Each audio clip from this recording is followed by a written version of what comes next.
মা দেবর্ষি নারদ আসছিলেন এদিক থেকে, আর এখানে হিরণ্যাক্ষ দাঁড়িয়ে আছে। যেই নারদ মুনিকে দেখেছে অমনি বলে উঠলেন, কে বা আপনি? কে আপনি? কি হরি? দেবর্ষি নারদ বললেন, না আপনি ভুল করছেন, আমি হরি নই। তাহলে আপনি কে? না আমি হলাম হরির চরণের দাস। আচ্ছা, তাহলে তুই হরির দাস, আর তাহলে আমার সঙ্গে যুদ্ধ করতে পারবি? আমার সঙ্গে গদা যুদ্ধ করতে পারবি? নারদ মুনি বললেন, আপনি বাজারে সবাইকে গিয়ে জিজ্ঞাসা করুন, বাজারে যাকে জিজ্ঞাসা করুন, আমি নারদ, আমি যুদ্ধ লাগাতে পারি কিন্তু যুদ্ধ করতে পারি না। আমি কোনোদিন ঝগড়া করি না কিন্তু ঝগড়া লাগাতে পারি। তাহলে তুই বলতে পারবি তোর হরি থাকে কোথায়? বললেন, আপনি জিজ্ঞাসা করেননি কেন? আরে আমি আবার বলতে না পারি? হরি তো এখন আছে এই জলের তলায় লুকিয়ে আছে। কি বললি? জলের তলায় লুকিয়ে আছে? আগে হ্যাঁ, জলের তলাতে লুকিয়ে আছে।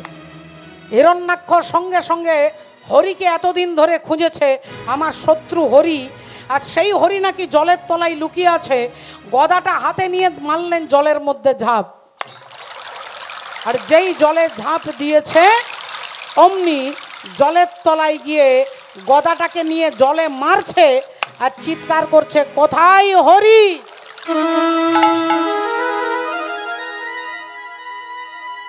কোথায় হরি? গদাটা জলে মারছে আর জলটা উপরে যাচ্ছে আর নিচে পড়ছে। পরমাত্মা ভগবান শ্রী নারায়ণ শঙ্খচক্র গদা পদ্মধারী ভগবান বরাহ দেব এসে তার সামনে দাঁড়িয়েছে।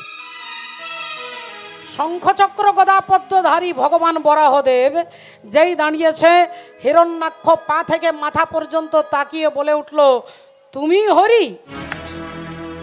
ভগবান শুধু মাথাটা নেড়ে উত্তর দিলেন, আচ্ছা তুমি তাহলে হরি? তা কই আমার তো মনে হচ্ছে না তুমি হরি। মানুষের মতো হাত, মানুষের মতো পা, অথচ মুখটা শূকরের মতো, এরকম আবার কিম্ভূত কিমাকার হরি থাকতে পারে নাকি? সত্যি করে বল তুই হরি কিনা, তার প্রমাণ কি তুই যে হরি? ভগবান বললেন, আমার কাছে আধার কার্ড আছে আর কি। তিনি জগতের মূল আধার, তিনি সর্বযজ্ঞের ঈশ্বর, অক্ষয় অব্যয় অবিনশ্বর, ব্রহ্মা বিষ্ণু মহেশ্বর, করে যার ধ্যান। তাই তিনি জগতের মূল আধার, তাই বলছে আমার কাছে আধার কার্ড আছে। হিরণ্যাক্ষ বলছেন, আমার বিশ্বাস হচ্ছে না, আমার বিশ্বাস হচ্ছে না তুই হরি, তোর আর কি প্রমাণ আছে বল। ভগবান বললেন, আমার কাছে স্বাস্থ্য সাথী কার্ড আছে। হরি বল।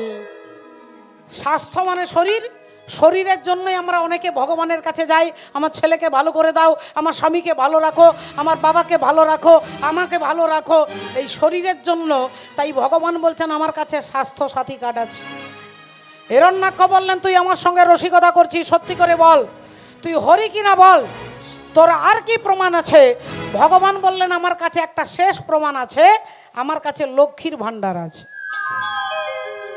মানে মা লক্ষ্মী দেবী চরণের কাছে বসে থাকে, ভগবান বিষ্ণু চরণের কাছে লক্ষ্মী বসে থাকে, গোটা লক্ষ্মী তিনি হচ্ছেন ভাণ্ডার। তাই বলছেন আমার কাছে লক্ষ্মীর ভাণ্ডার আছে।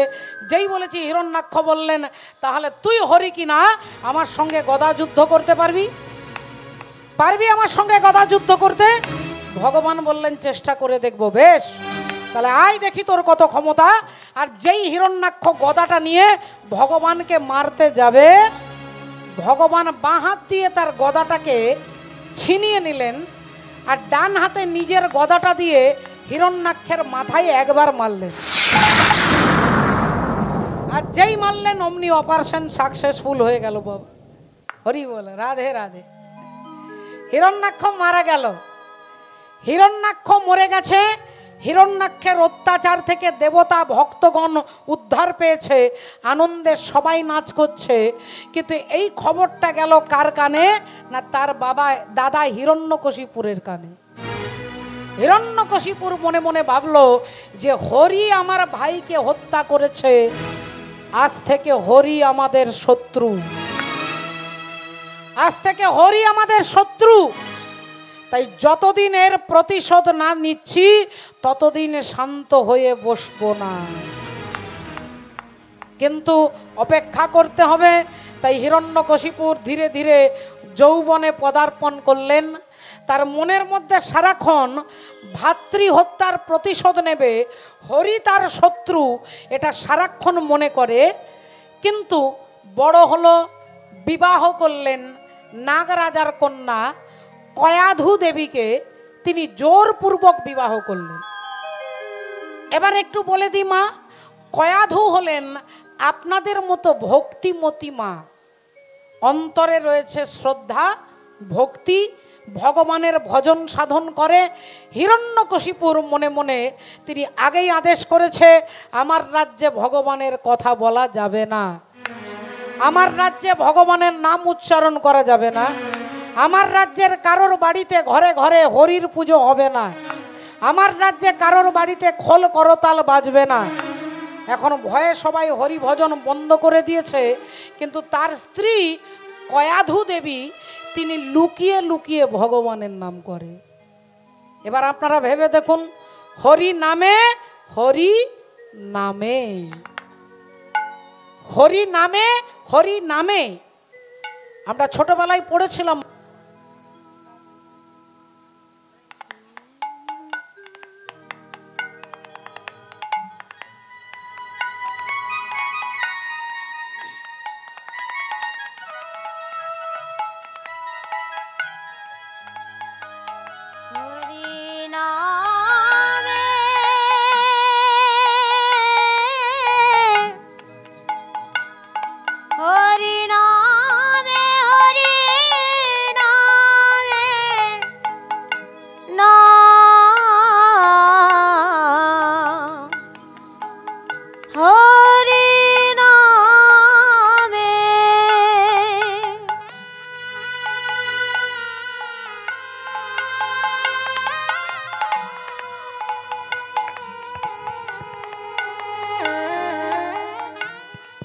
জয় রাধে। সবাই মিলে একবার বলবো, নিতাই গৌর প্রেমানন্দে হরি বল। ওমা, আমরা ছোটবেলায় পড়েছি, একটা বাচ্চা ছেলে ছিল, মাতার নাম ছিল গোপাল। ছোটবেলায় যখন তার 2 বছর বয়স, তখন তার বাবা মারা যায়। বিধবা মা, একটাই মাত্র ছেলে, বাড়িতে বাড়িতে ঘুঁটে বিক্রি করে মাগো, ঘুঁটে বিক্রি করে সংসার চলে। সারাদিনে একবার মাত্র কোনো রকমে অন্ন জল জোগাড় করতে পারেন, কোনোদিন আবার সেটাও পারে না। মায়ের খুব ইচ্ছে ছেলেকে লেখাপড়া শিখিয়ে পায়ে দাঁড় করাবে, মানুষের মতো মানুষ করবে। কিন্তু তখনকার দিনে মাস্টারদের কোনো বেতন ছিল না, আর এরকম পাড়ায় পাড়ায় নার্সারি স্কুল ছিল না মা। একটা গ্রাম পেরিয়ে, একটা জঙ্গল পেরিয়ে লেখাপড়া করতে যেতে হতো। তাই ছোট্ট গোপাল 7 বছর বয়স, তার বিধবা মা ছেলেকে স্কুলে পাঠিয়ে দেয়। আর ছেলে প্রতিদিন কাঁদতে কাঁদতে বাড়ি আসে, প্রতিদিন মায়ের কাছে কাঁদে আর বলে, আমি পাঠশালা যাব না, আমি কিছুতেই পাঠশালা যাব না। কেন রে বাবা, তোর কি পড়তে ভালো লাগে না? ছেলে বলল, মা পড়তে তো ভালো লাগে, কিন্তু ওই যে জঙ্গলটা পেরোতে হয়, ওই জঙ্গলটা পেরোতে আমার খুব ভয় করে, কত বাঘ সিংহ চিৎকার করে, আমার খুব ভয় করে মা, আমি পড়তে যাব না, পড়তে যাব না মা, তুমি আমাকে পাঠশালা পৌঁছে দিয়ে আসবে। মা বলে, ওরে বাপ, আমি তোকে যদি পাঠশালা পৌঁছাতে যাই তাহলে ঘুঁটে বিক্রি করব কি করে, সংসার চলবে কি করে রে বাবা? এক কাজ কর বাবা, তোর যখন জঙ্গলটা পেরোতে ভয় লাগে, তুই যখন জঙ্গলে পেরোবি তখন চিৎকার করে মধুসূদন দাদা বলে ডাকিস, মধুসূদন দাদা বলে ডাকিস, দেখবি মধুসূদন দাদা তোকে পার করে দেবে। মা যেমন করে ছেলেদেরকে ভোলায়, এখন বাচ্চা ছেলে গোপাল ভেবেছে যে জঙ্গলে মধুসূদন দাদা থাকে, তাহলে আমি ডাকলে দাদা আমাকে পার করে দেবে। এই বিশ্বাসে পরের দিন জঙ্গলের কাছে দাঁড়িয়ে চিৎকার করে মধুসূদন দাদা বলে ডেকেছে, ও মধুসূদন দাদা, মধুসূদন মধুসূদন দাদা গো, তিনবার যেই দাদা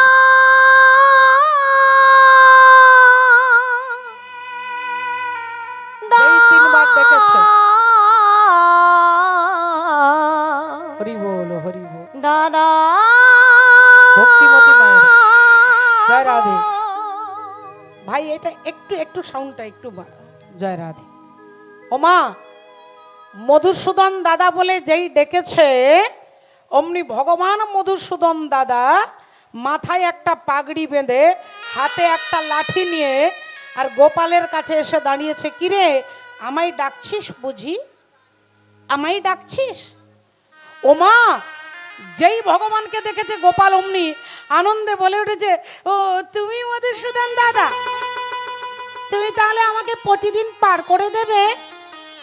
ভগবান বললেন, হ্যাঁ তুই যেদিন যেদিন আমাকে ডাকবি আমি তোকে হাতে ধরে জঙ্গল পার করে দেব। তাহলে আমার হাতে ধরো। ভগবান ভক্তের হাতে ধরে প্রতিদিন জঙ্গল পার করে দেয়। আধারে জামি একা আমি খুঁজি গো তোমায়, হাত ধরে পার করে দিও গো আমায়।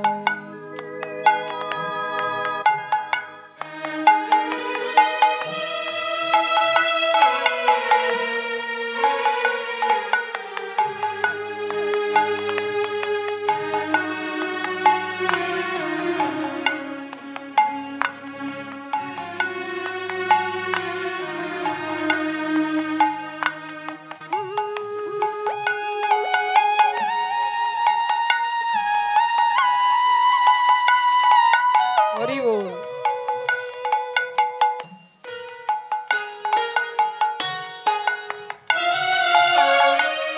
পিতা মাতা ভগিনী ভ্রাতা দুটি দিনের দেখা, শেষের দিনে স্বজন বিনে যেতে হবে একা। পিতা মাতা ভগিনী ভাতা দুটি দিনের দেখা, শেষের দিনে স্বজনী বিনে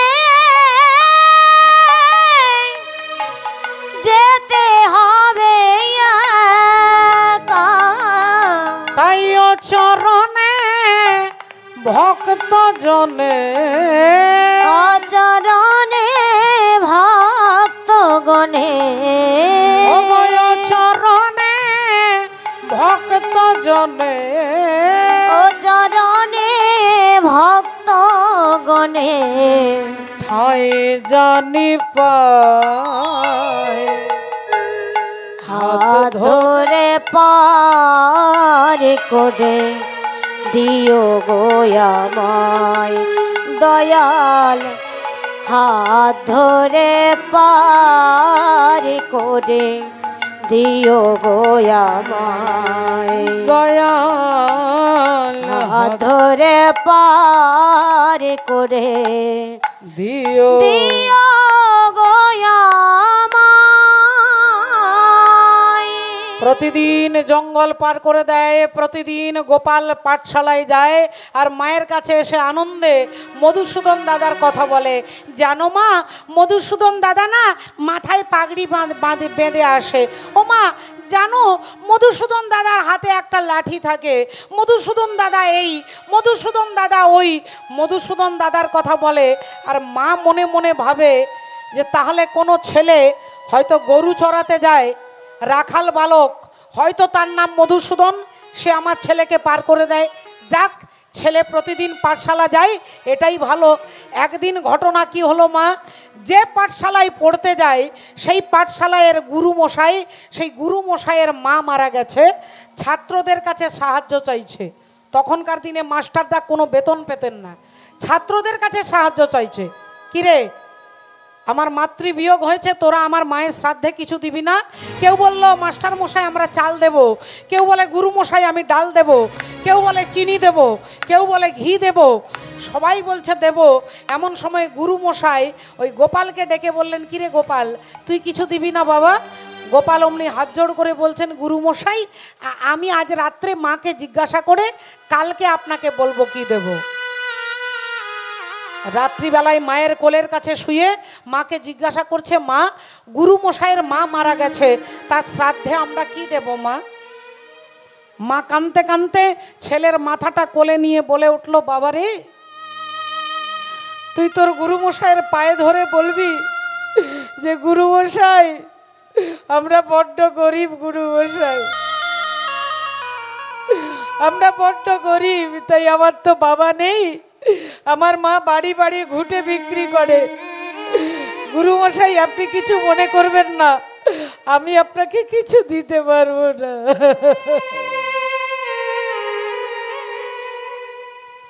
গোপালের খুব কষ্ট হলো, গুরু মশাইকে কি করে বলবে আমি কিছু দিতে পারবো না? সবাই দেবে আর আমি বলবো আমি কিছু পারবো না। কিন্তু মাকেও কিছু বলতে পারছে না, কারণ বলে রাধে রাধে, মাকে বলতে পারছে না কারণ মাও গরিব, ঘুঁটে বিক্রি করে, দেবার ক্ষমতা নেই। তাই মনের দুঃখে সারা রাত্রি ঘুমোলো না। সকালবেলায় পাঠশালায় যাবে এমন সময় মধুসূদন দাদাকে ডেকেছেন, আর অমনি ভগবান গোপালের মুখের দিকে তাকিয়ে বলল, কিরে সারা রাত ঘুমোসনি? সারা রাত্রি ঘুমোসনি বুঝি? হ্যাঁ তা হ্যাঁ রে বাবা, হ্যাঁ রে কি হয়েছে তোর? অমনি গোপাল কাঁদতে কাঁদতে বলেছে, জানো মধুসূদন দাদা আমার গুরু মশাইয়ের মা মারা গেছে, আর আমার মা বলেছে আমি কিছু দিতে পারবো না। মা বলেছে মা বড্ড গরিব, এখন আমি কি করে বলবো, তাই আমি সারা রাত্রি ঘুমোইনি। ভগবান বললেন, তুই পাগল ছেলে, যা যা তোর গুরু মশাইকে গিয়ে বলবি যে গুরু মশাই আপনার মায়ের শ্রাদ্ধে যত দই লাগবে বলবি আমি দেব। কিন্তু মধুসূদন দাদা আমার মা বলেছে আমরা বড্ড গরিব, মা বলেছে কিছু দিতে পারবে না। আরে বাবা তোর মা দেবে কেন, আমি তো তোকে দেব, তুই নিয়ে গিয়ে তোর গুরু মশাইকে দিবি। আমি দেব তোকে, তুই নিয়ে গিয়ে গুরু মশাইকে দিবি। কি মজা কি মজা কি মজা। গোপাল ছুটতে ছুটতে বাড়ি এসেছে, পাঠশালায় এসেছে, আর পাঠশালায় এসে গুরু মশাইকে বলছে, গুরু মশাই আপনার মায়ের শ্রাদ্ধে যত দই লাগবে আমি দেব। ওরা এখন গুরু মশাই ভেবেছে তাহলে একটা ভালো জিনিস পাওয়া গেছে, দই। 500 জনকে নেমন্তন্ন করেছে, সবার পাতাতে অন্ন দিয়েছে, শাক ভাজা দিয়েছে, শুক্তো দিয়েছে, সমস্ত কিছু দিয়েছে। এবার দইটা দিতে হবে, কিন্তু এখনো পর্যন্ত তো দই গোপাল নিয়ে এলো না। গুরু মশাই একবার প্যান্ডেলের ভেতরে যায়, একবার বাইরে যায়, একবার ভেতরে একবার বাইরে, একবার ভেতরে একবার বাইরে। এমন সময় দূর থেকে দেখছে গোপাল একটা মাটির ভাণ্ড হাতে ধরে নিয়ে আসছে। যেই গুরু মশাইয়ের হাতে ছোট্ট দইয়ের ভাণ্ডটা দিয়েছে, গুরু মশাই চিৎকার করে বলে উঠল, এই তুই আমাকে দই দিবি বলেছিলি, এই সামান্য 250 গ্রাম দই নিয়ে এসেছিস, আর দই কোথায়? না গুরু মশাই আর তো নেই। আর নেই? এই সামান্য দই আমি 500 জনের পাতাতে দেব কি করে? তাহলে তুই আমাকে অপমান করবার জন্য এনেছিস না? গুরু মশাই রেগে থরথর করে কাঁপছে, আর দইয়ের ভাণ্ডটা একটা ছাত্রের হাতে ধরিয়ে দিয়েছে, আর ভেতর থেকে একটা মোটা লাঠি এনে গোপালকে মারছে আর বলছে, বল বল তুই এই দই এনেছিস কেন, বল। লাঠি দিয়ে মারছে, আর গোপাল দাঁড়িয়ে দাঁড়িয়ে মার খাচ্ছে, দাঁড়িয়ে দাঁড়িয়ে মার খাচ্ছে, আর বলছে, গুরু মশাই আমাকে মারবেন না, গুরু মশাই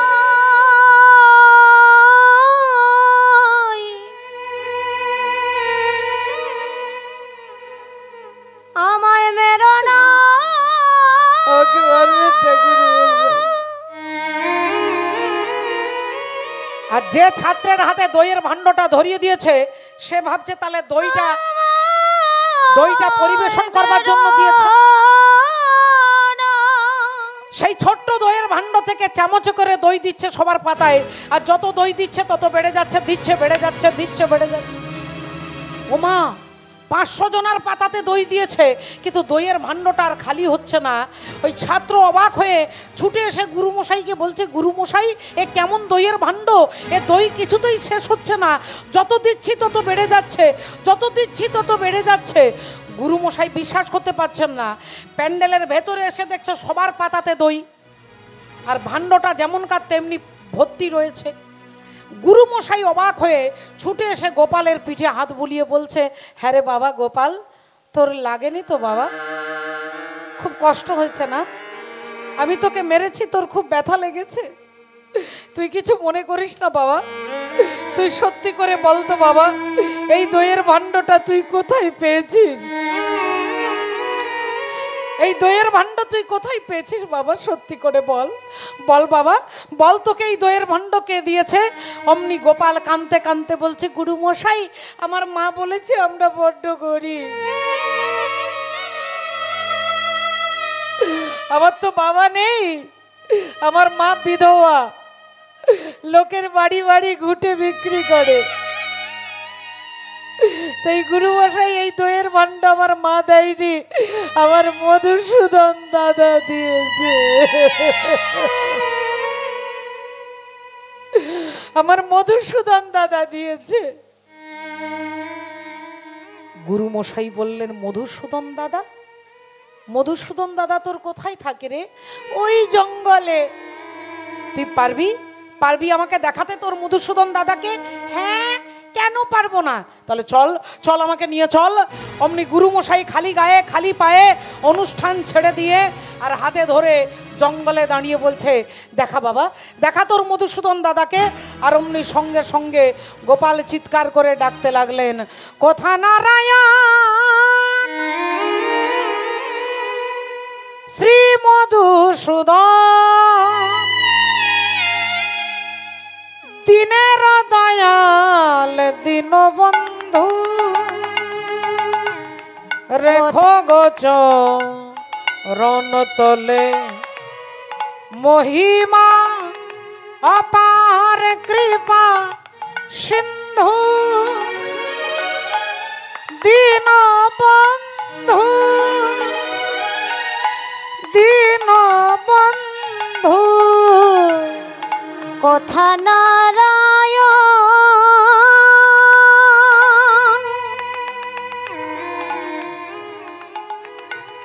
শ্রী মধুসূদন,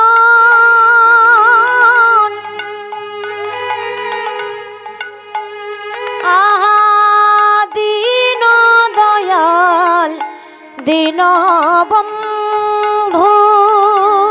রেখো গোচরণ তলে মহিমা